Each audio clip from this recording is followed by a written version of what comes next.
this week on the Bubble Chat. I like to think that if I got married, my man would put me first, and his mother would have the respect to understand that I'm number one in his life now. Can I get a Mandy Moore up in this motherfucker? Can I get a Kate? What's the girl name? Katy Perry around this motherfucker? Can we please not forget the great late Britney Spears? Okay, first of all, I am such a fan of Jill Scott and her new song Pressure. Have y'all heard that and listened to the words?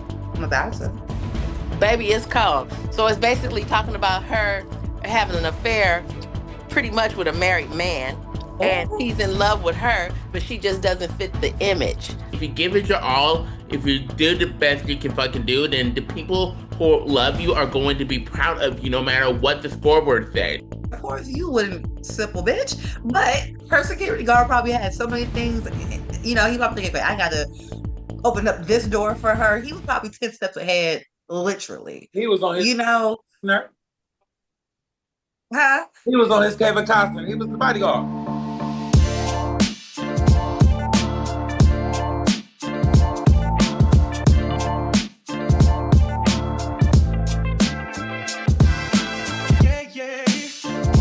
Hey everyone, it's your girl Shay Sugar and welcome back to the Bubble Chat. I'm so glad you decided to hang out with us for a bit today.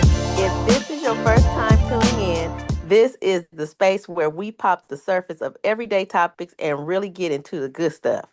The messy, the beautiful, and everything between. We've got a packed show for you today, so settle in, grab your favorite drink, and let's get into the flow of things. Now, looking at the calendar, this week officially marks the beginning of February, which means it's the start of Black History Month. Yes. It's always such a vibrant time of the year filled with a specific kind of energy as we collectively pause to honor the innovators, the creators, the leaders, the magnificent motherfuckers who have shaped the world that we walk in through today. So, there's something really powerful about seeing that recognition take center across the globe. But if you know how we roll here at the Bubble Chat, you know that while we love the celebration this month brings, we don't believe excellence has an expiration date. For us, celebrating Black history, Black culture, and Black brilliance isn't a seasonal trend or a 30-day checklist. It's 24/7, 365 days a year commitment. It's woven into the very fabric of our conversations every single week because that history is happening right now all around us. So as we dive into today's episode, we're carrying that spirit of appreciation and reflection with us. We want to make sure that we're not just looking backwards at the giants whose shoulders we stand on, but also looking at the people making waves today. It's about acknowledging that the legacy we celebrate this month is a living, breathing thing that deserves our attention every hour of every day, no matter what the month is. We have a lot to unpack today, and I think today's guest embodies that exact spirit of persistence and creativity we've been talking about. I'm honestly so excited for you to hear this conversation. It's been a long time coming. So without further ado, let's jump right into it. This episode of the Bubble Chat, and we're starting off right now with how you doing? How you doing? All right. Before we get into these topics, we of course, wanted to start off by saying that our hearts truly go out to the Minneapolis community and others affected by the current ICE raids that are going on right now. What we're seeing right now is honestly like a horror movie, and we just want the Minneapolis community and everyone affected that you are in our hearts and arts as we try to get through this together.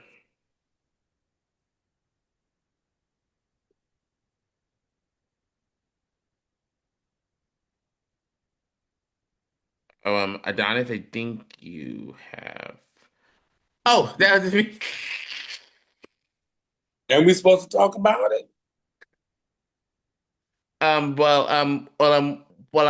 Actually, yeah, I'm curious to know if you guys have any thoughts on this horror movie that's been going on. It's so sad. It's really sad. Um, we saw this post, and this might be a little controversial, excuse me, but it said that Black people are on vacation, We did our thing. We told y'all who to vote for. So, I'm on vacation. Well, even though I'm on vacation on by the pool, tanning, I'm still getting alerts and pings on my goddamn phone. Yeah, So this is the latest conspiracy that I heard today. So allegedly, these are mafia and mob people. That's why they're going around uh masks and all that. They have no training. They don't know what the fuck they're doing.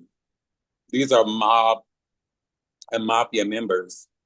Get the this. ICE Get agents. this. Other country, allegedly. That's one I'm hell of gonna say conspiracy theory. Venezuela and Russia. I'm gonna say Venezuela and Russia. But they said that the ICE are is just like a whole nother militia of mafia and mob members who Wow. are not American citizens, allegedly. Which is crazy. Yeah, we'll go ahead and go a little bit in detail of that situation either around maybe around next week or so. But yeah, our hearts truly go out to the Minneapolis community and once again to the others affected by this tragedy. So moving on to our hot topics, we have to start with the story that has absolutely set the internet on fire this week. Brooklyn Beckham, known for being the eldest son of soccer phenomenon David Beckham, and fashion designer and Spice Girl Victoria Beckham, recently took to the Instagram and basically tore down the brand Beckham facade. He posted a massive six-slide statement, essentially or reportedly cutting ties with David and Victoria. He's claiming his parents have been trying to sabotage his marriage to Nicola Peltz since before their wedding. We're talking allegations of Victoria of making Nicola dress backing out of making Nicola's dress at the last minute. David trying to bribe him to sign away his name rights, and even claims that his mom hijacked their first date. He literally said he does not want to reconcile and only feels peace now that he's distanced from them. It's honestly a lot to process, especially since we've spent decades seeing the Beckhams as this untouchable, perfect unit. So I've got to ask you, when a family brand is this big, is it even possible to be a normal family behind the scenes, or was a public explosion like this inevitable once Brooklyn decided to put his wife first? What do you guys think about it? The perfect person to commentate on this will be Bobby Brown because Joe Jackson was not approved of Janet dating him when they were trying to date. Uh-huh. You might want to ask, what was her name? Nicole this Nicola. no. Oh wait. Michael Jackson wife. Michael Jackson. Oh, it's not Janet Jackson. Her name is Nicole Elvis Presley, Yeah, her. right? But yeah, mm-hmm. Right? See, we need to talk to the day ones, the real OGs. Stephanie Mills Oh, okay. You was going back in the day. was dating Michael Jackson. So we I need to did hear talk, about that. we need to talk to the old school socialite dating scene OGs to let us know what this new shit is. Victoria Beckham, y'all need to go ahead and write the next script. It's already been written. The next script to Monster in Law. That was Jane Fonda and Jennifer Lopez. Because your old decrepit cunt ass signed up to give me a wet dress and bitch and pulled out the week before. Oh yeah, baby. Oh, I'm ready to pluck every fucking follicle off your knuckles, you bird brain pterodactyl. I was upset about it. I was Oh, upset about wow. it. But let me tell you what Jackie O taught me. Jackie O said his mama don't like me. She said I'm no good. But what she don't know is I got him pussy whoops. Oh, well, What happened? Are That's you what talking happened. about Rihanna? That's what happened. I will add, I've been seeing a lot of memes about this, It'll be like a couple, like, they're in their bridal outfits, and then it's like a woman doing like backflips and stuff. And I'm like, was it that bad? I personally haven't seen if there is any footage, They say but she hijacked the first dance and was freaking and twerking on him like on her own son is on her own son. crazy. That's Oh, I'm so crazy. sorry. We're talking about Victoria Beckham. AKA So if I may, Adonis, if I may, Adonis, I'm so sorry. Mom, we were talking about Brooklyn Beckham basically severing ties with his parents, David and Victoria Beckham, for or allegedly ruining his marriage with Nicola Peltz, and because there was allegations of Nicola making a dress, backing out to make the dress last minute, and Victoria dancing inappropriately to Brooklyn. So, Our uh, own child. yeah. Disgusting. Okay, I'm sorry. Go ahead. Yeah, good, good. Well, I like to think that if I got married, my man would put me first, and his mother would have the respect to understand that I'm number one in his life now. I feel like that's just the only way it should go. Now, Stay most little. mothers love me, so I don't have to. What's your I don't have to sign? expect that. It should just happen naturally. I think that's what people should do, but not everybody's normal. Some mothers love their sons just a little bit more than they should. And that's that. I personally don't have any kids. I don't know. But I don't think that I would take my relationships onto my child, if that What makes is your sense. sign, I'm a Tisha? Pisces. I knew it. Oh, what are That's you? why all mamas like you, honey. They When's love your us. birthday, Yes, Tisha? they love me. They Girl, Tisha, love when's I your am me. February 28th. Oh, okay, you can then. All When right. are you? March 16th. Oh my okay? God. Yes, yes. I Moms knew it. love I me. knew it. You know, we're very intuitive. Yes, and I feel like I do have a good spirit. I really do. You do. I do. So it's like Effortlessly. mothers love me. Like one thing I will say that this was my biggest flex. One time, I got invited over for Thanksgiving dinner, and I washed the dishes. When I tell you that won everybody, okay? I was like, I'm Girl, in. I'm that's me. in. My dishes at home will be filthy, but I'm gonna wash your dishes. Trust. See, I'm trying to tell you that won me bragging rights. Okay, to this day, his family Oh, just y'all, I gotta wait. you I gotta take this call. I'm gonna call right back. So we good. got three Pisces and a Capricorn. Oh snap! Yes, Pisces party. Yeah, but real quick, going back to this topic, I feel like the trust is completely broken. It's Yeah, You look at David and Victoria, and from their perspective, they were thought they were just protecting him or doing what was best for the Beckham legacy. But it feels like they were so busy curating his life that they forgot he actually has that. cu- sorry. They were so busy curating his life that they forgot he actually had to live it. And I think the most heartbreaking part for me, isn't the even the business side of it. It's the personal sabotage. I mean, imagine finding out your parents were actively trying to undermine your wife and the person you've chosen to build a life with.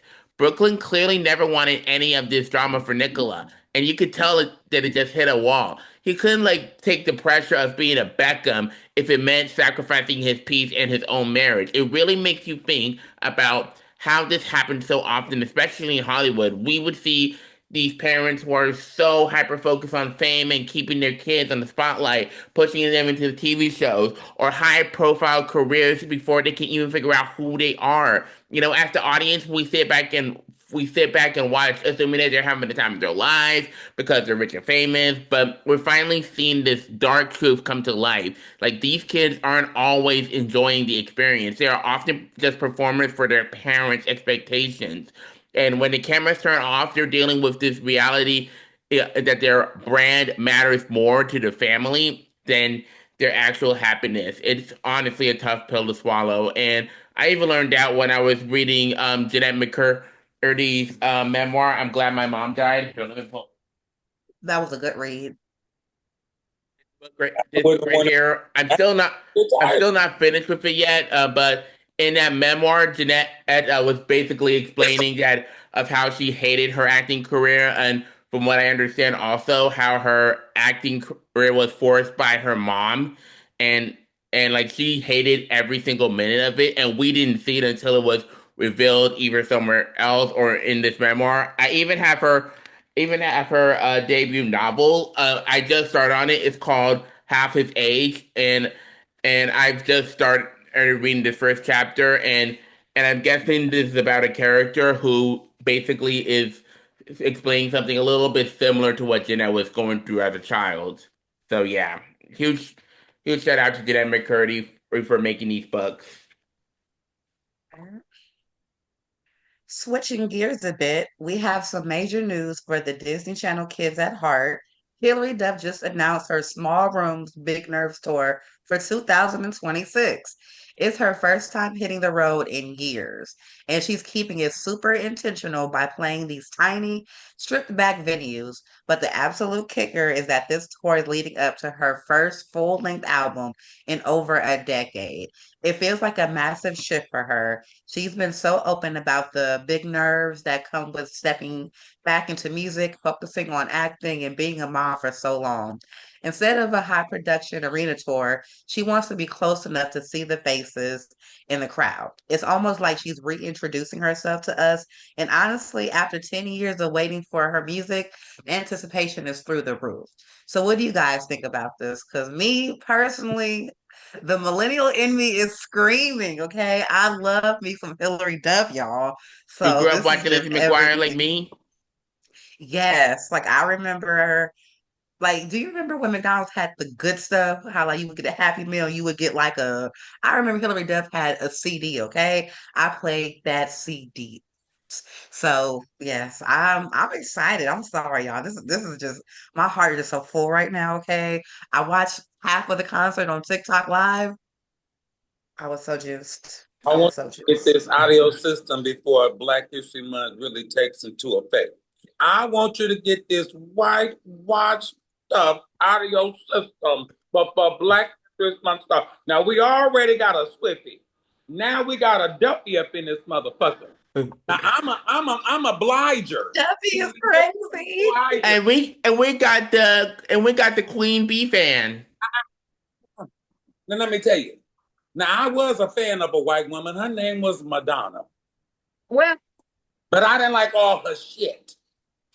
Now you motherfuckers have just lost your minds, acting like this cream of the crop, these little white fish bitches is everything and the end all be all. when I Now was a act little like that girl, that was my That's So Raven. Simpson. Can I get a Mandy Moore up in this motherfucker? Can I get a Kate? What's the girl name? Katy Perry on this motherfucker? Can we please not forget the great late Britney Spears? Because a whole bunch of white Like bitches she's out there still with us. She's still with us. to get this whitewash filler out of your blood, nervous, and system. Because Black History Month is upon us. Now, like I said, I'm a obliger. That's Mary J. Blige. I need you to pick somebody's name and walk. Nicki Minaj. You a Nick? You a menager I'm nephew? a barb. I'm Nephew? a barb. What are you, nephew? Let's Mac see. truck? What? Obviously a Riri fan. All right, come on with the name. Navy. That's what I'm Okay, talking Navy. about. That's what I'm talking about. Represent. All right, I have to actually jump in here because I genuinely feel like the timing for this comeback couldn't be more perfect because we are officially seen in the deficits.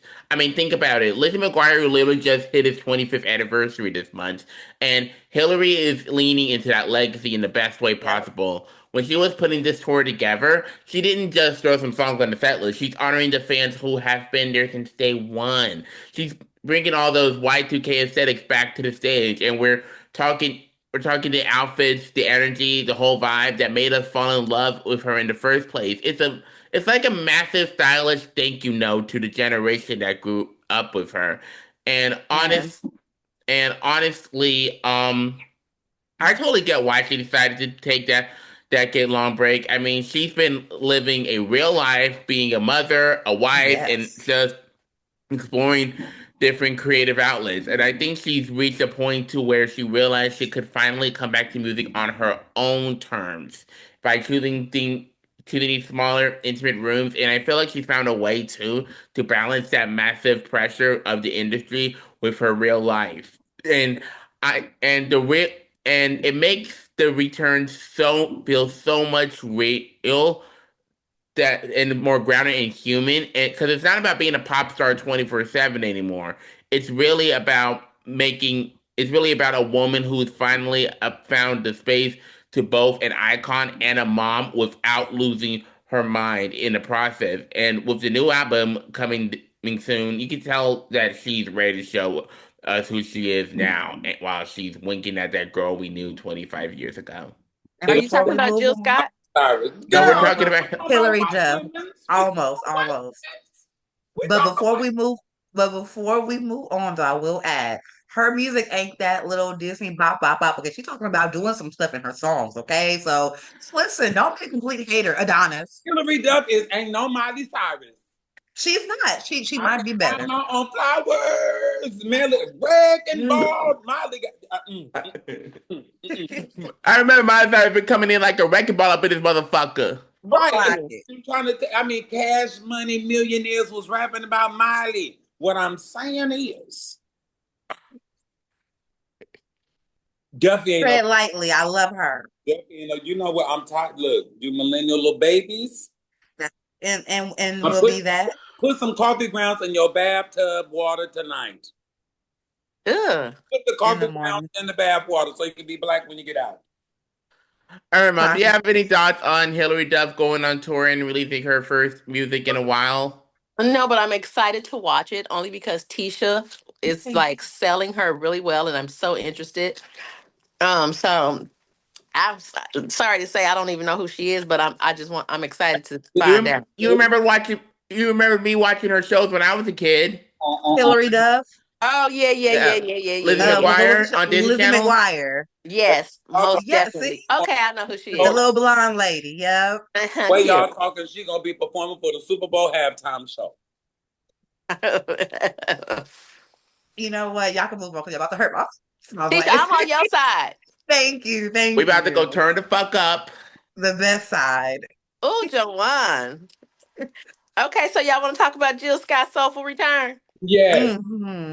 Okay, first of all, I am such a fan of Jill Scott and her new song Pressure. Have y'all heard Oh, that and listened to the words? I'm about to. Baby, it's cold. So it's basically talking about her having an affair pretty much with a married man, and Oh. he's in love with her, but she just doesn't fit the image that he portrays. So his wife is just Miss Perfect, but he goes to Jill Scott to have all the fun. So she say, I wanted you in the nighttime as well as the daytime. She said, I wanted you in the daytime as well as Oh, the night. She said, she want both. I wasn't the aesthetic, so much pressure. And then she says, Play this um, song. elementary, uh, I forgot the words now. Girl, please go listen to Pressure. Play So it. I'm gonna anyway, play it. She girl, said, turn it is on so the sexy. Afro beat. Whoa, it is so sexy, baby. Let me tell you something. It's so sexy. And I don't know if it was a married man, but I know it was a man who could not bring her Who to the ain't all the way forefront. there? Yes. It's kind of like being a little fast ass, And it's showing called Pressure. Pressha. baby. So it's kind of like, girls who, might wear their boobs out and tight jeans and they not the church looking girl. So, You know what I heard? Not to cut you off, but you know what I heard? I heard that Jill Scott makes hairy pussy music. shut up. She cold. That's all I'm gonna She say. cold. She's close to a Pisces. She's an Aries. When you Exactly. So when I you hear love that it. music, girl, you gotta listen to it. Girl, Okay. send me all that. Okay, so now we have to talk about the incredible new interview with the legendary Crown Royal on Ice Queen, Jill Scott, that just dropped in the garden. It is such a powerful read because she's opening up about this second act of her career. Jill is reflecting on her. I'm so sorry, I don't have my glasses on. Jill is reflecting on her journey from being the face of the neo soul movement to becoming this powerhouse actor. But she's also getting real about the industry limitations. She talks about how she's finally at a place where she refuses to be put in a box, whether she's writing poetry, hitting the screen, or getting back into the studio. One thing that really stuck out was her talking about the the purity of her early days versus the wisdom she has now. She's essentially saying that her voice, both literally and figuratively, has more weight today because she lived through the highs and lows of fame and come out the other side with her soul act. It's that raw, honest Jill Scott we've always loved. But with this new layer of Don't Mess With Me, confidence that is just so inspiring to see. It is. Jill mentions that she feels more vocal now than ever before. Do you think it's easier for artists to find their true power once they've stopped trying to fit in the industry? Absolutely. Soul singer or actor categories and just start existing as an artist. So yeah, I really do. And she's been on everybody's podcast and she's Mm-hmm. really, I mean, she's always been pretty open. I'm such a fan. And that Crown Royal on Ice, that's the outro of Imagination. Have you heard Oh, Imagination? I have. Yes, yes. When she say, how did the stars get inside the room? What is this feeling we're Yes. making? It's the most. Oh, girl, I just love this song. Her music is beautiful. Her music is beautiful and it's very sensual and it will put a root on a man. Do you understand me? Okay. She's not Yes. to be played with No. at No. all. And this new CD, yes, honey. Hey, but listen to me when I say this. I'm listening. This new album, Too Short, is on it.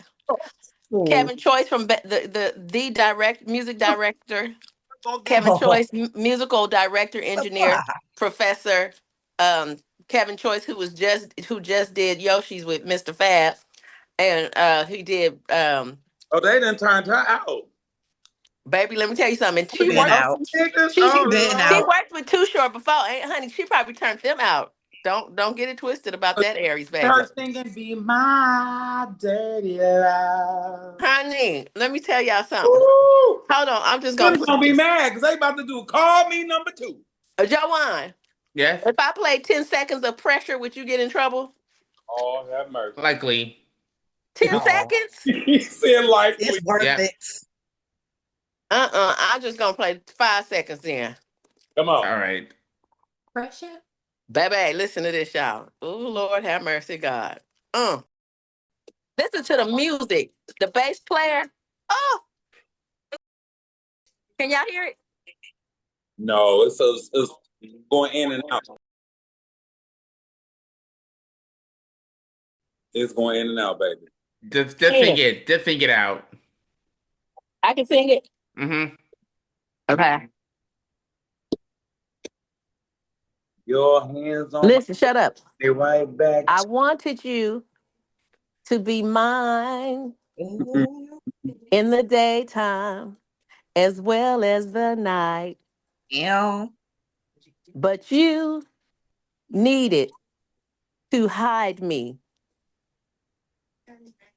And that just doesn't sit right. I wasn't the aesthetics. I guess I get it. Ooh, So much pressure to appear just like them. Pretty in cosmetics, Mm-hmm. elementary alphabetic. ooh. That's So giving much poetry, pressure baby. That's giving to That poetry. appear is just like not them. the snaps. Have Yeah. it fingers Don't want to get on my pointing nerves. the ends of Just like the them, just All right. like day. them. Some ends. Alrighty. So much pressure to appear just like them. She really break it down, and it's like I watching a have to movie. play that now. It's Alrighty. almost like you I watching a just. movie when you listen to her music because she paints that picture, baby. And I Mm-hmm. could Alrighty. just I just Definitely. want imagine to her say, man. I could just shut up, Joanne. Let me say this. I could just don't you imagine. need to tell me? I'm Cannot talk sorry. about Love slang you so like much. that. But I could just Don't you need to tell me to imagine shut up? her letting the man in her house and he hurry up and get in there so she can close and like close the door like he's sneaking. Oh, Yes. dirty, rotten, low down dog. Mm-mm.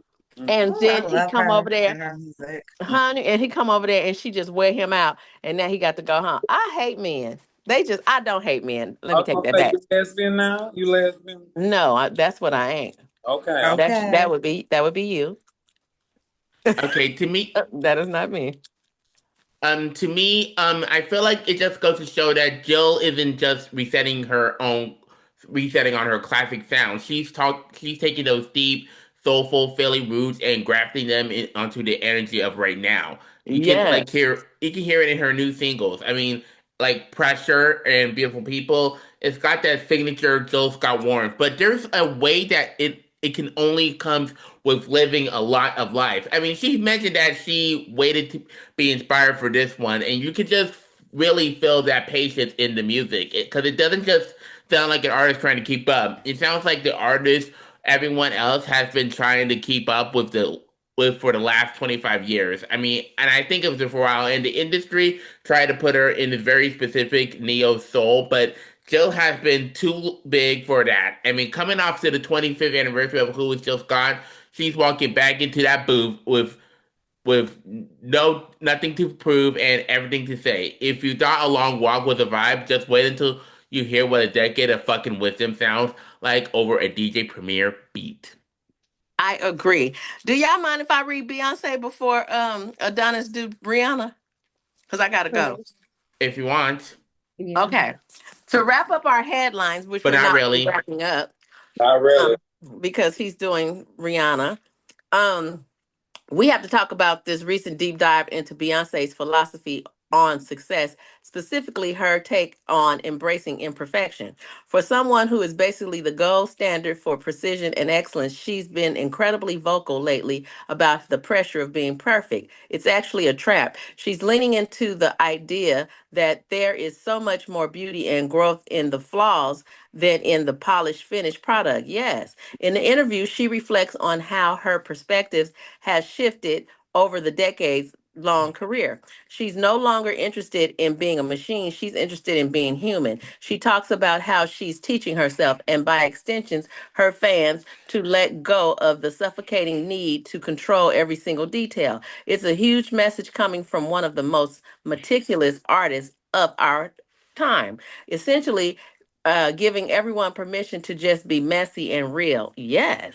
Coming from I'm here for it, a baby. literal perfectionist like Beyonce, does this message make you feel more empowered to embrace your own mistakes, or is it harder to buy into embracing imperfection when the person's saying it still delivers 10 performance every time? So I think this is amazing because she has such a following and she's a huge influence. And I do think that when people begin to love themselves and their so-called imperfections, Mm-hmm. um, that's when your power comes out. When I look at my cousin Lunell, who don't give a damn, she'll go on live. Her hair got a scarf on. She don't have no bra on. She eating her In the food in her bathtub on gown. the Sherry Shepherd show. Uh-huh. And she's just so authentic. And the men are just all over her. To She had that. an OnlyFans that she made good money on until Oh, her daughter was like, Mama, take it she down. was a remodel. She was Uh-huh. a And remodel. if y'all seen her lately with Albie Shore, and Yeah, she will. I'll be sure. she has a That's so DM full cute. of people. Now I know this is about Beyonce, but I just wanted to mention people who so call are not perfect. So I have learned in 56 after being 56 years old, I'll be 57 next month. That Looking I don't, 32. huh? Looking 32. Oh, My, I love you. Girl, you should see my X-ray. You think I'm 82, but anyway, ooh. just I had a hip replacement last year too, child. I'm about to have another. But anywho, uh, listen to me. Power is when you say, I don't care, love me or leave me. Your light is what attracts everyone. It's not your looks, it's not your voice, it's not the way you dance. It ain't none of that. It's the light you have and it's the way you make people feel. When you can make a Exactly. person feel a certain way, you're their comfort zone. That becomes addictive. That's like them Mm, taking a nerve pill. When you can calm a person down when they're mad, when you can inspire somebody when they're feeling low, when you can compliment a person genuinely, that's what makes you beautiful. exactly. And when you have God in your system Ooh. and the Holy Spirit in your soul, it comes out and it is so beautiful. And that's better Mm-hmm. than any look, any song, any dance, anything. And I big ups to Beyonce. I hear that she's getting ready to come out with a rock um, CD next. Yeah, Um, that's the rumor. Maybe that's a rumor. We don't know for yeah, her sure. last tour, I was blessed to be able to go to Vegas and Oh, witness that how was show. Florida? I will It was, never forget get like the surprise Destiny's Child reunion. To be quite oh my honest, God, when Destiny's Uh, Child came out, I think I pooed it you had to. You because I had to. screamed. I screamed and I think Yes. I pooed it. I think I It's, did. it's But when I okay. tell you, was anyone smelling your ass? first of all, my poos don't stink. But anyway, so when Jay-Z came out, all of everybody, it was just amazing. Oprah was there and all the I heard people. Tyler Perry was there too. Tyler had his little she was there, honey, little Mhm. Tylisha. She was there. And it was just amazing. It was such an amazing show. I So think it I got am looking forward to favorites. whatever she's bringing this time. Hmm. But her last tour, she really showed out for us, the culture, the And blacks. did.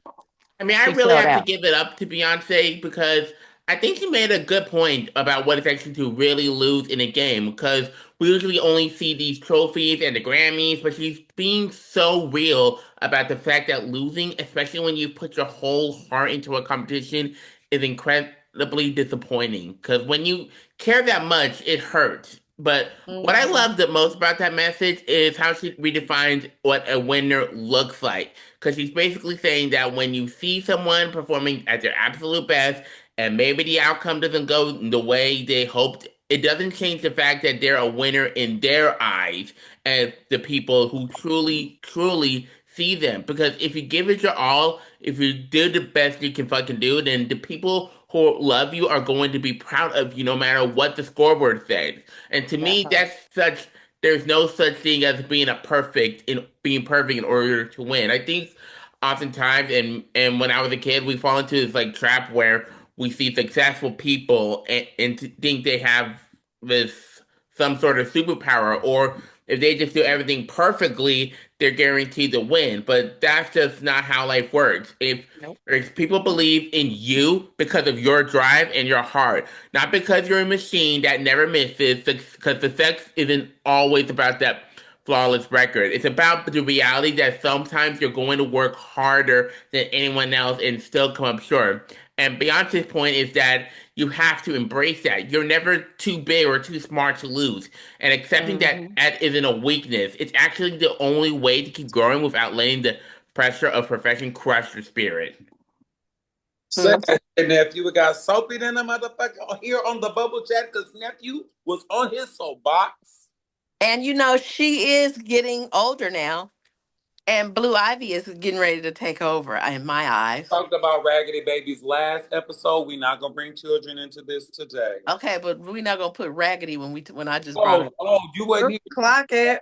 girl. You're not gonna say raggedy, honey, after I said Blue Ivy. Tune into the bubble chat broadcast of last week's episode where we had to talk about artificially manufactured babies. And Blue Ivy is not one. Me and Sir are. No, they're not. Mm-hmm. We ain't gonna. We not. We moving forward into the future. We're not going into the past. Yeah, you the one brought it up, so watch your mouth. Please check out the bubble chat last episode, I season was on it. 19. I don't remember y'all being disrespectful. Or maybe 18. Go back twice. Check out 17.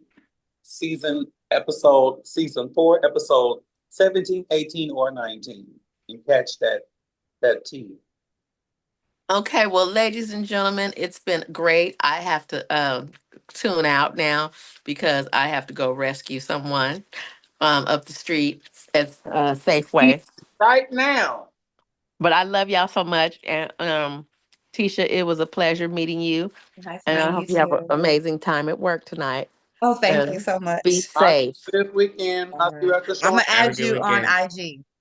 Please do. Comedian I Shay will. Sugar. Okay. Bye, Joanne. I All love you Uh, so much, and I'm so uh, proud of you. Good Thank you, job. Mom. I'll talk to you later. Okay, bye. Goodbye. All right, Adonis. What is give us the reread? Let me pull it together. Hold on. Let me get it together. Let me get it together.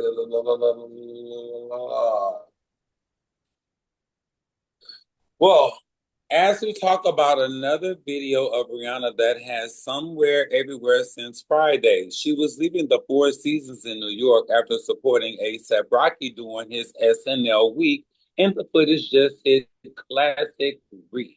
As she was walking out, her security guard actually steps through the door ahead of her and just let it swing shut right as she was approaching.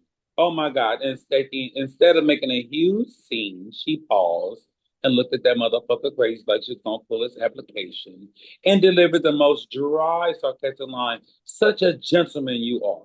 And she even gave him a little giggle as she hopped into the car.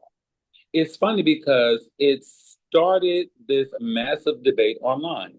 Half of the internet is saying that the guards should be fired. I think so too, for not being attentive, while other half feel like she has hands, she can open up the door her damn self. But honestly, is this just that signature Rihanna composure, handling a clumsy moment with total wit? I like that. When you are paying for top tier security, and is holding the door a part of the professional protection's job? Or was it the internet overacting over what was really just a sarcastic joke between boss and employee? I think number two rings true. I think that, we have relationships and things like that, like half the time when they come out, they already know what they're gonna do. So maybe you need to let the door close so I can come back out or however. And then, some doors move fast or slow Yeah. closing. So I think it probably threw off the timing. Maybe she looked off to the side and lost her footing and wasn't like right in line and toe behind him. But for her to be like, yeah, such a fucking gentleman because everybody's looking, right? And before he get fired tonight by the internet, let me just make a joke because he ain't going to. Exactly. You know Because what I'm saying? shit happens. Right? Yeah. And he probably was like, "Oh, I'm sorry, Miss Ben," and then boy, I ain't worried about that door. I watched the video and I honestly think, like you said, mistakes happen. She probably wasn't, right behind him. He probably watched it and felt horrible. And guess what? He's probably still employed. I think it was just a joke between them, but we're thinking, oh my God, it's Rihanna. I would never. Of course, you wouldn't, simple bitch. But her security guard probably had so many things, he probably thinking, I got to open up this door for her. He was probably 10 steps ahead, literally. He was on his You know, huh? he was on his Kevin Costner. He was the bodyguard. Yeah, so it's like, oh my God, a door hit you. Do you know? Let me not say that, but Don't hit you with a good Lord split that part, okay? It was a door that hit you. Thank God it wasn't Nathaniel else, okay? So you. yeah, I Okay, think that was real. okay, so Rihanna was leaving the Four Seasons in New York after supporting A$AP Rocky. So I feel like it's that effortless bad girl Riri energy that we love. She didn't she didn't have to scream or make a scene to let him know that he messed up. But I was thinking about it, and let's be real, the only reason why it stayed polite is because of who she is and where they are. If that had been someone from back home in Richmond or East Oakland, we wouldn't be talking about a sarcastic quip and again go. That would have been a completely different situation. If you know, you know, and the conversation at the door would have been a lot louder and a lot more direct because you don't just let a door swing back on someone where we're from. It's respecting security or not. Yeah. And the fact that she just glided into the car after that little jab shows that she knows exactly how to check someone while her crown was straight. And she gave him just enough to let him know his Delaware card was revoked for the day, and then she kept on moving. As we've been saying all morning, Black History Month on the Bubble Chat is more than just a date on the calendar.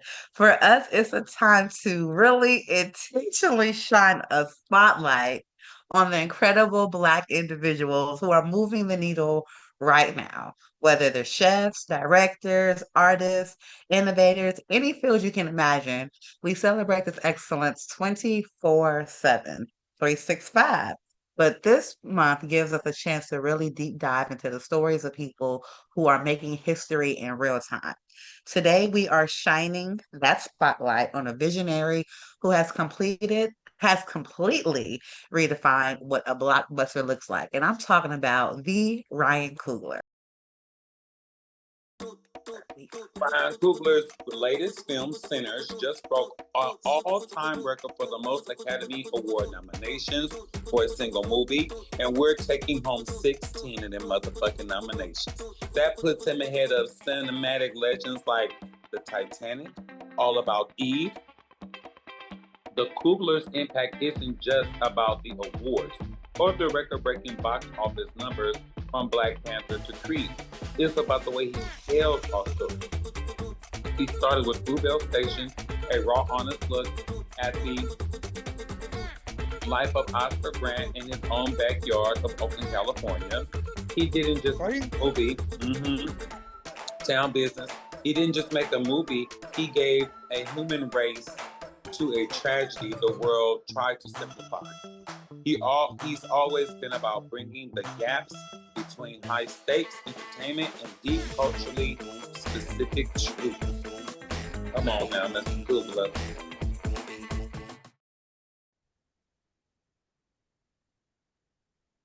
Welcome back to the show, everyone. As we continue our celebration of Black History Month, I'm especially excited for today's conversation because it hits close to home. Joining me today is someone who is currently walking the same halls I once did, a fellow Gator finishing up her final semester at my alma mater, San Francisco State University. Go Gators.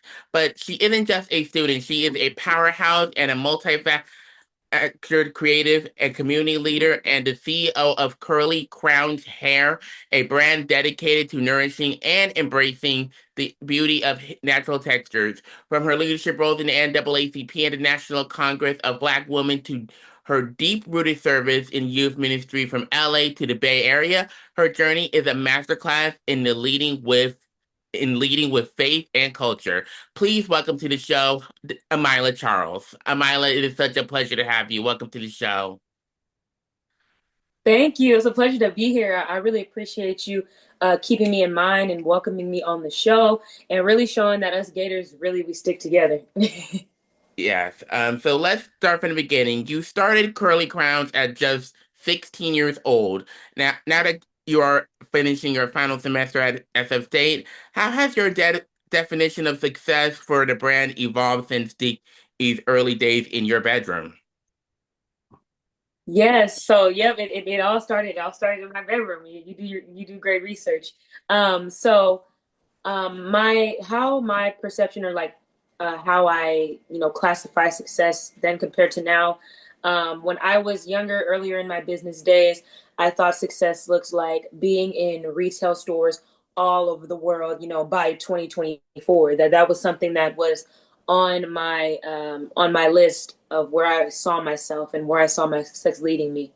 Now, as a 21-year-old, with my business being several years old now, I would say my definition of success is the impact. How many customers, not how many, but are we helping customers, not only with their hair care, but their perception of themselves and their natural hair, and are we making sure that our customers feel liberated with this experience and understand that our goal is to help them nourish, embrace, and enhance the state of their hair. And although yes, we have been in retail stores, gratefully, but now we're exclusively online. But I am grateful for the success that I have accumulated throughout the years. But one thing that remains supreme is the stories from my customers and the testimonials and the experiences we're able to be a part of as Curly Crown's Hair Care. Yes, I love that. And I think, with entrepreneurship, it's been, amazing to see so many black-owned small businesses thriving, and I've seen a lot of it, and it's been really, really amazing to see. So, Curly Crowns is often described to you as bigger than hair. Can you elaborate a little bit on how your brand acts as a tool for social justice, has minority representation in media? Yes. So as as you know, the audience may know now, we are both Beckham majors, which stands for Broadcasting Electronic Communication Arts.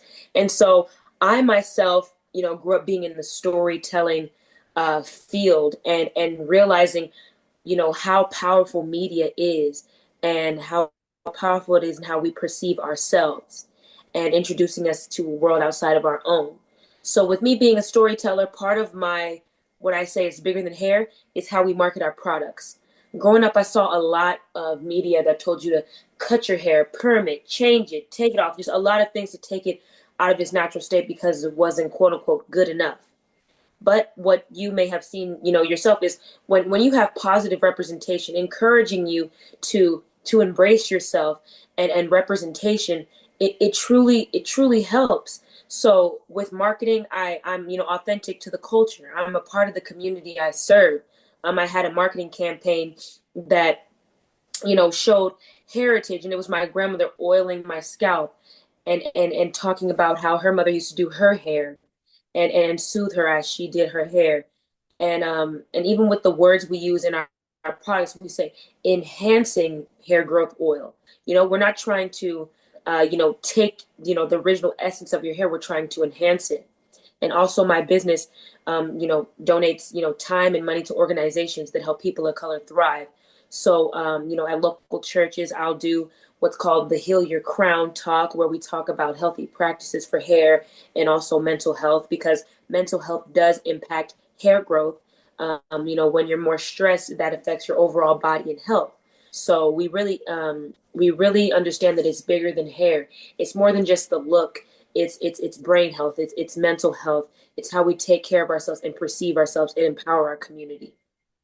Yeah, and I just wanted to say this, and I've learned a little bit history about hair during slavery, and back then, slavers would have to forcibly shave their heads off to, like, you know, just to keep them from expressing their identity. And I still think that it is wild that in the century that we're in right now, that we've seen it still happening, and people bullying people for their hair, specifically black people, because of their braids and their afro. uh, and Mhm. so you speaking up about it, I feel like it's really, really powerful. It is also powerful to see a brand rooted in such deep intention. Since you've mentioned that your dream aims extended beyond the products themselves, I of course love to talk about your recent work in the Becca department, known as Broadcast and Electronic Communication Arts, because that was also my study along with theater. And your recent Becca project, Living Room Chats, has been making waves. So what was the spark that made you realize that this specific format was needed for the community right now?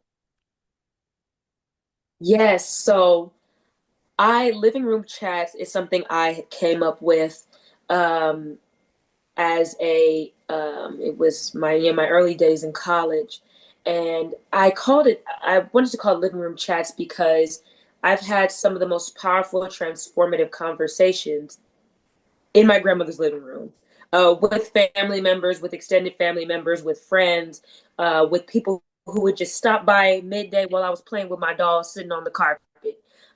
So I wanted to call it living room chats because it's important, it's raw, it's real. We're talking about just a slew of different topics, bringing it to the living room, which I consider a safe space, and really where we do the workshopping at. And then we leave that living room and we take a piece of that knowledge and wisdom, and even comedic moments with us outside of the living room. And so I knew that, you know, if I was going to have this access to tools and help, you know, within the back department, that would be a story, and stories that I wanted to 100% tell and share. So in our very chats, YouTube was the we talked about police brutality, and you know, my friend that I had lost to police brutality.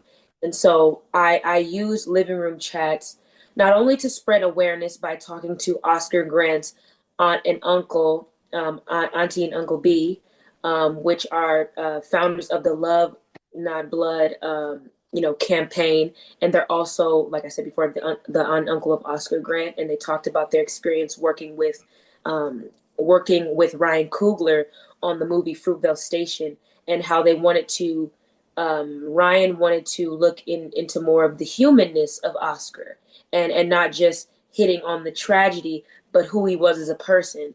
And so that's influential to me as a storyteller and as the host of Living Room Chats, because I want to be able to spread the word and really dig deeper into stories beyond the tragedy, highlighting the tragedy, but knowing that our story doesn't stop and start at tragedy, and it doesn't start and stop at oppression. So you can see, you could expect episodes to follow, that are hitting on, talking about hair care, that are talking about comedy, really just all encompassing, because deep conversations are one component of Living Room Chats, but also just talking about lifestyle, talking about movies, what makes you laugh, what makes you smile. So that Living Room Chats is something that's important to me, and I could see thriving, far beyond college. Yeah, and I also wanted to say, like, even in the century we're in right now, and we've seen so many innocent black individuals being murdered by police, like George Floyd, Breonna Taylor, Michael Brown, Sonia Massey, Right. and I can go on and on and on, but I feel like this is something that I will never understand how an officer would get off scot-free for taking an innocent life. And then you also think AJ Owens, wasn't shot by an officer, but she was shot by a white neighbor, and I had the honor of watching The Perfect Neighbor that was released on Netflix, and I will never forget my reaction when I saw her kids being told that her mom has passed away, which is something that I still can't imagine to this day. So, moving a little bit forward, between being a full-time student and a CEO, I know it's CEO, but CEO, you also led the National Congress of Black Women Youth Division, and you're also part of the Black Student Union at San Francisco State. And I gotta say, I had the honor of attending the sneaker ball event last year, and I had the honor of giving that MVP award, and that was so sweet of you, because as you were giving out this award, you mentioned that I was around the Beckham department, I was everywhere on campus, and I think I know exactly who we were talking about. But I didn't really expect it, so I want to thank you, and of course, or shout out to BSU. So, what is one specific initiative or scholarship program you've spearheaded that you are most proud of? Yes, so I am very proud of, so for the National Congress of Negro Women, for that one, um very proud of the work I've been able to do alongside the women within the program. I had the opportunity to go visit the previous mayor of San Francisco, London Breed. We actually, my mentor who participated in the 1968 strike at San Francisco State University, relative of hers, and he actually baptized London Breed. So we have that in common. But I say all that to say, with the National Congress of Negro Women, I had the opportunity to visit, Mayor London Breed, and got to talk about a lot of pertinent topics about students in San Francisco, and the climate of San Francisco and housing, etc. Mayor London was very kind, and listened to a lot of our questions and gave us a lot of feedback. And I left that room with a lot of connections. So I'm forever grateful for the National Congress of Negro Women, the Golden Gate chapter, for being my home away from home. Now with the Black Student Union, one of my most favorite things that I have done so far with them is putting on the Black Hollywood Sneaker Ball. That was an idea that I had, and the event I put it all together myself, and really put in the footwork, because I wanted to make sure that Black students had a space where their creativity was honored and spotlighted. Because as much as our Becca department, there's not a lot of Black students in our department, and sometimes our stories get voted out or don't always have the opportunity to have that same support as other communities within our major program. So it was important for me to do the work and research to ensure that students who were making waves on the campus that people in our department may not see because we're in other places was still recognized. And I hope to bring back the sneaker ball, this year, and also, in the next years, even when I'm gone, because Black creativity is the root of trends. It's what pushes us forward. It's what helps doctors, want to go to their shift the next day because they have something to look forward to and bring joy to their lives. And I want to make sure that people understand that the arts is so important. It's vital. Football is more than just an enjoyable event. It's an experience to empower and give people the energy to keep on going and to keep pushing no matter what your major is. And not think that you have to be so bound by your major. You can be a bio major, but still be very creative. And I want that Black Hollywood Yeah. sneaker ball to continue to be a space for students, not only at San Francisco State, but on other campuses, and hopefully to make it all around the nation one day. Yeah, and I think I want also too, coming from a public education coming as a public education advocate, I've been seeing numerous colleges, specifically in the CSU system, where the tuition keeps getting more expensive and expensive and expensive and expensive, and I feel like it's all because that they just give a shit about their own money, honestly, way too much. And honestly, our government's been like this, so. Leadership seems to be your natural, whether in a boardroom or a campus organization. Transitioning from LA to SF is a significant move. If yet you've managed to keep your roots strong in both places, including our campus. So you are deeply involved in youth ministry and back home in LA and now serve in San Francisco. How has maintaining that spiritual consistency helped you navigate the burnout that many young entrepreneurs face?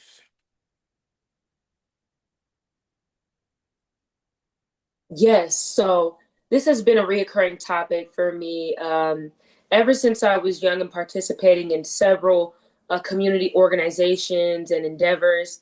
Um, Finding that balance has honestly been tough. And sometimes it's hard to even listen to my own advice. But one thing that I feel like is reoccurring that I feel like, God just leads me to do is, yes, follow your purpose, but the same way you take care of your business, you need to take care of yourself. And Yeah. one thing that one of my cousins had told me was that God is your business partner. Consult Him on the way to go, as you're moving forward, and He will guide you. And one thing that's been so important to me um, is that I most recently been trying to practice is the way that I would schedule business, schedule your fun. And that really helps because when my cup is full and when I'm taken care of, I can push out, my best work possible because I'm not trying to pour out of an empty cup. And one verse that sticks with me throughout entrepreneurship is only the things you do for Christ will last. So is a goal that I'm trying to work towards every day. It's not easy to balance it all. I'm sure you can identify with that yourself. You're an expert in a lot of fields and have a lot of pathways that you're taking right now as well. Yeah. And we mentioned this too, that you're a member of the Black Student Union at SF State. And as an active member, and you've touched a little bit on this before. I mean, you touched a little bit on this, but how has the campus climate influenced the way you are approach advocacy in your business marketing? And can you give a little bit of context of what the BSU at SF State is for those who may be new? Yes, so the Black Student Union is an organization that focuses on the betterment of Black students on campus, providing a safe space for students, not only to, advocate for the issues on campus, but to have somewhere you can decompress and be yourself. And we actually at San Francisco State University, we are the very first Black Student Union in America. And so a lot of the BS used to follow our structure and our principles and our morals. So it's a pleasure to be a part of something that is so monumental and came from the 1968 strike, where Black students and students of other ethnicities also fought for more space for students on campus, fought for the ethnic studies program, and a slew of other initiatives. And it was really the groundwork that also helped the Black community. And because of our activism, it created spaces for other disenfranchised groups on our campus. So I started off my college journey as a member, and then I became the vice president of the very first Black Student Union. And thank you. And now I hold the position of community engagement officer. So still on the board, still making an impact, engaging the surrounding community, and trying to find ways that we can build community on campus and spread out and expand our network to off-campus partners as well. And so it'll always be a huge piece of me, and I'll always be so grateful for the people I was able to meet through Black Student Union. And one thing I would say is um, I would encourage students to be a part of it. Take on Yeah. a leadership role, even if you're not in a leadership role.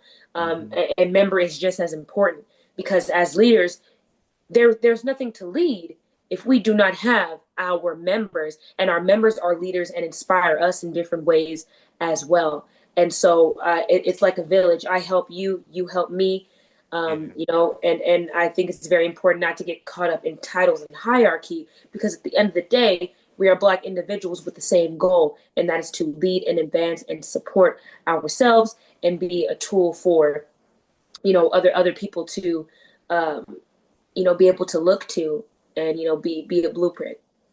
Yeah, and I think also important too, and I think I learned about this also while I was in community college, that I think it's important for everyone to know that Black Student Union isn't restricted to just Black people. It's open for every race, every ethnicity, and it's inclusive, and everyone's invited really. Just like how I, just like oh, I'm sorry, I didn't mean to cut you off. I know you're okay. But but yeah, like, and as I was trying to become the president of my improv club, it went south, but we still made it work. I am It's not like restricted to theater or dance majors or minors. It's really open for every major or minor who really just wanted to get their foot out of the door, or relieve some stress. Because I remember when I was taking an improv class at SF State. I've met a lot of majors that are bio majors. I met a lot of majors that are computer science majors, cinema majors. I can go on and on and on. And I think it's clear that your journey in the is a master class in divine reaction, as you've called it. As you've prepared to walk that stage at either the Giants Park, or the Beckett department, or maybe both. I did that too, along with the theater department. And so for the underclassmen at SF State who are currently sitting in the BSU or Becca Lounge with a business idea, what is the first practical step that you tell them to take while they're still in school? I would say, first, with your business, find what's called your value proposition, your wow factor, your story. What do you bring to the table? Like I said, there's a lot of hair care brands out there, but for me, I wanted to bring equity to the hair care industry by providing products for men and women in the Black and Brown community. And it was important for me to make sure that we had products for different states of hair. Like, for example, we have our I don't know if you can see, it's our shampoo bar that Yeah, helps massage the scalp, but it can also be used on your face, on your beard, to help with razor bumps and burns, and hyperpigmentation and things of that nature. And we have our I need to beard give me one of oil those. behind me, and we have also our best-selling hair oil. So I say all that to say, find your value proposition, find your lane. Um, that's very important. Not everybody can be, a like a Shea Moisture. So I'm going to be the best curly crowns hair care I can be, and fill in the gaps that Shea Moisture leaves. Um, so I would say find your value proposition, and also find your network. Being in college, a lot of people nowadays, They might not think the best about college, but college is a great networking opportunity. When else in your life will you ever get to, be in the same room as somebody who's a bio major, and then somebody who is into nutrition, and then somebody who's into storytelling? We all need each other.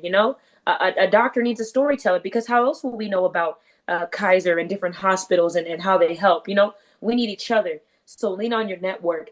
And just because somebody is younger than you or a different major, or even older than you, doesn't mean that they can't help you. Doesn't mean that you can't just chill with them. They can be a great friend to get your mind off of all the tasks that you have to do.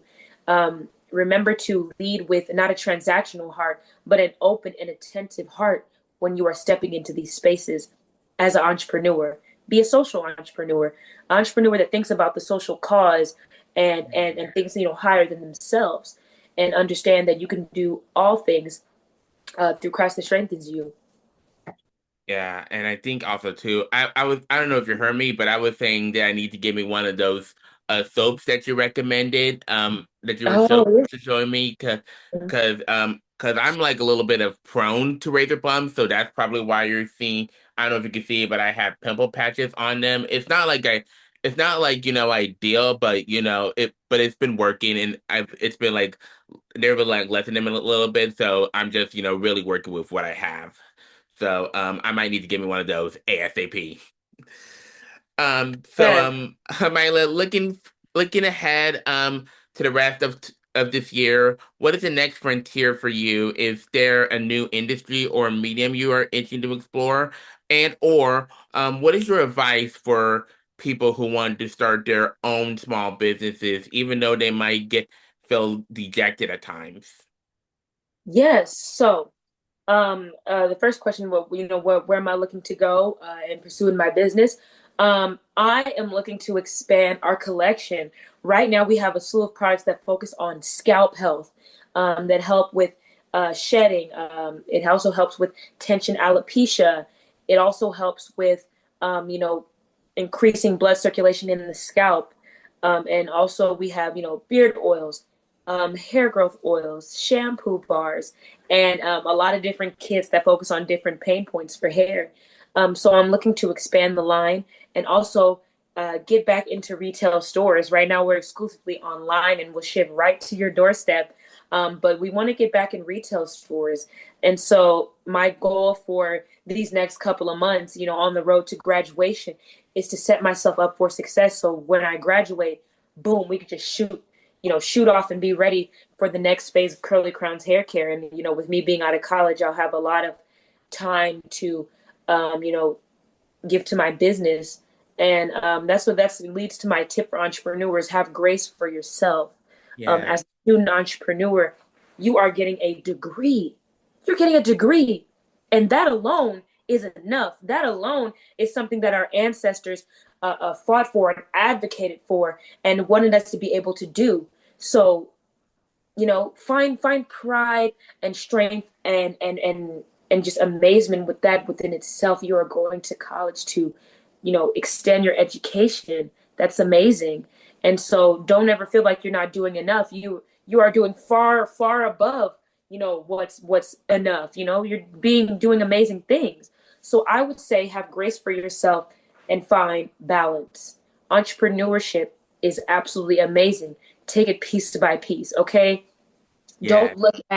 Don't look at Shea Moisture and Pattern Beauty and get discouraged, because everybody has their own separate journey. Realize that you're a student and you're an entrepreneur.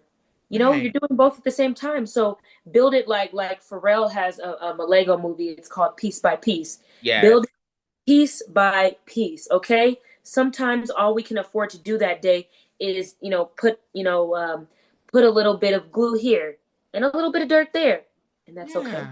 And some days it's just meant for you to step back and admire your work. I've come a long way. Don't think that you're going to end up with the entire pyramid in one day. Great things take time, and everything will happen in its perfect time. And where you're at right now is amazing. Even if all you've done is written down the name of your business, you're there.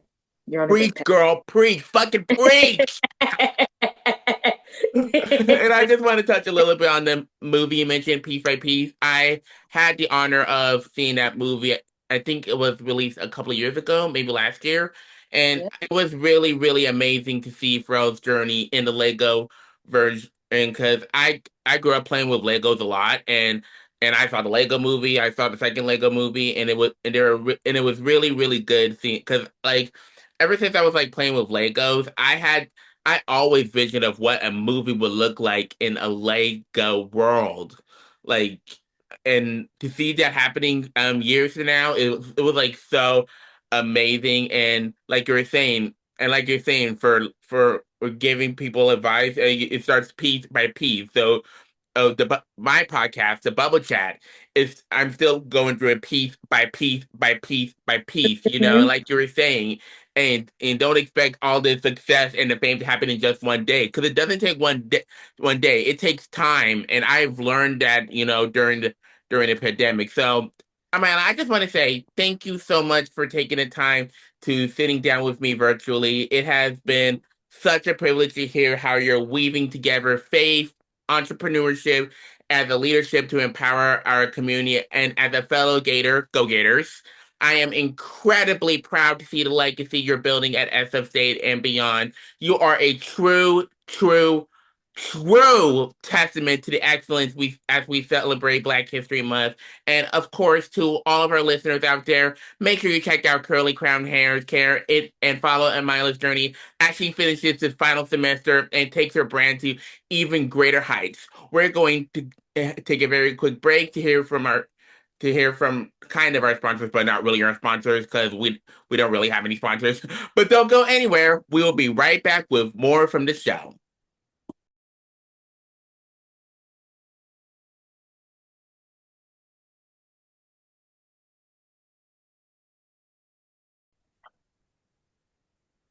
All right, we're keeping the energy moving. It's time to shift gears into one of my favorite parts of the show. It's time for our throwback topic. You know how we do it. This is the segment where we reach back into the vault, dust off a memory, and talk about something that shaped us, obsessed us, or maybe just us a cringe a little bit when we look back at it. Whether it's a classic movie that actually holds up, a fashion trend we definitely shouldn't have followed, or a piece of tech that changed everything. We're diving into that nostalgia today. We've got something specifically in mind for us this week that's going to take you right back into the early the 2010s. But before we reveal it, we want to see how you guys are ready to take. We want to see if Adonis, and Tish are ready to take this trip down memory lane. Use a Let's do it. dirty motherfucker. Because today's throwback, we have to talk about the moment that this literally burned into the collective memory of the internet. We're going back to Halloween 2017. Picture it. Wendy Williams is on stage. She's Oh, decked out in this massive head to toe sequin Statue of Liberty costume, green wig, crown, the whole fucking 9 yards. That's right, in the middle of introducing a "Are you doing" costume contest when things just go left. Her voice starts to crack. She says first caress instead of first guess. Then she gets those wide, terrifying eyes, not that didn't already exist. She stumbles back, then just collapsed live on television. Television. We all thought it was a prank. The audience gasps. The show cut black for 6 minutes, and honestly, the world thought we were watching a prank until we realized this shit was real. She actually got back up after the break, finished the show, told everyone, "I'm a champ and I'm back." The bitch was lying and blamed it on the overheating and dehydration. That was the lie. Watching this back now on this clip, do you think that this moment of a boss energy because she finished the show? Or was it a sign that the industry show must go on mentally had finally gone too far? Excuse me, the industries the show must go on mentality had gone too far. If I could add this really, really quickly, do y'all remember when Beyonce had did a triple backflip axel off the stage and then got up like Tina Turner, started shaking that shit? Now the they beehive scrubbed, gonna get you. The they beehive scrubbed it gonna get clean. you. They scrubbed it clean with that easy off because we can't find that shit nowhere. But that's what you do. I don't know if you guys are old enough to remember, but Do that. Diana Ross had performed at the Madison Square Garden. It was outside and Keep Prince that too. and Prince, and it started to rain on that ass. What she do? Like that bitch kept singing. As she He fucking kept playing. should. But the thing is, at that time, you could have gotten motherfucking electrocuted, right? Oh, yeah, Right? yeah. See what I'm saying? The show must go on. Chadwick Exactly. Boseman, the biggest boss, Oh, my heart. dying, suffering, and going through cancer, and Yeah, pulled it off. And pulled it effortlessly. off. So, I mean, You already we said it. really, really fucked up though. That wasn't no, she was lying. The show must go on. If I pay, okay, I'm gonna say this because I mean it. Not to brag or beat my own horn too. I saw Nicki Minaj 3 times last year, correct? The Yes. money that I spent, I don't give a fuck if I had to rap every fucking lyric. That bitch was gonna be on that stage and she was gonna move from here to there. Okay. I was gonna get my footage. I was gonna get my angles. Okay. That bitch was on the stage. She sang what she needed to sing, you know. But what I'm trying to say is, oh snap, what happened? The show must go on. I'm getting my money's worth. You're going to put on a show.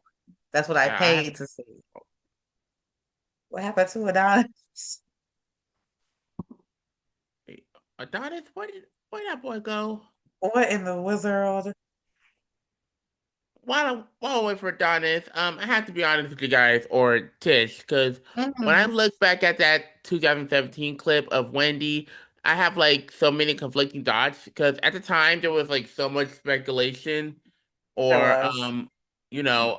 where was it just heat? Was she dehydrated from those heavy sequins, her, uh, or because of her history? People Yeah, were like even whispering about whether she might have been under the influence of something. But a the lot of really people had that heartbreaking thought. part is looking back now with the benefits of hindsight, is that we know so much more about what's happening behind the scenes between Hmm. her battle and Graves' disease and her lymphedema, and the Yeah, more recent diagnosis we've learned about is clear.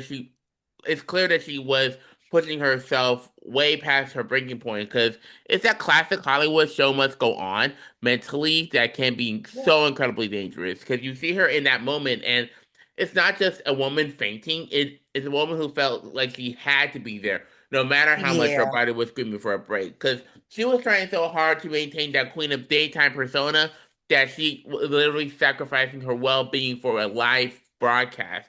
It's that part.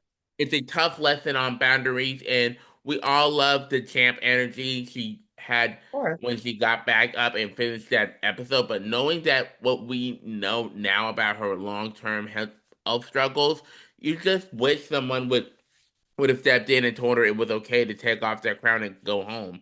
Like you can That ignore your part. body's check engine light for so long before the whole machine breaks down. And So yeah, unfortunately, I'm we I'm did actually kind of see that hoping happen. too that Wendy is doing okay now. Yeah, Alrighty, I've been watching normally, a few of the dots. Go ahead. huh. What'd you say? Oh no, I was just saying, a few years back when she was giving us a little bit of her glimpses, she seems to be doing a lot better and in better health. So we're praying for Miss Wendy Williams. Yeah, How you doing? yeah. Normally Adonis signed this off, but his device that he's using, I think it's his iPad. That battery just died, so we're gonna let Tish sign close this off for today. All right. And that brings us to the end of another episode of the Bubble Chat. I want to say a huge thank you to all of you for spending your time with us today, whether you were listening during your commute, while doing chores, or just taking a breather. We truly appreciate you for letting us be a part of your day. As we wrap up and you head back into the world, I hope that you carry that little bit of bubble energy with you. Stay curious, stay compassionate, and most importantly, stay true to yourselves. Life moves fast, but taking these moments to pause and really look at the world around us what keeps us grounded. Don't forget to follow us on all our social media platforms to keep the conversation going throughout the week.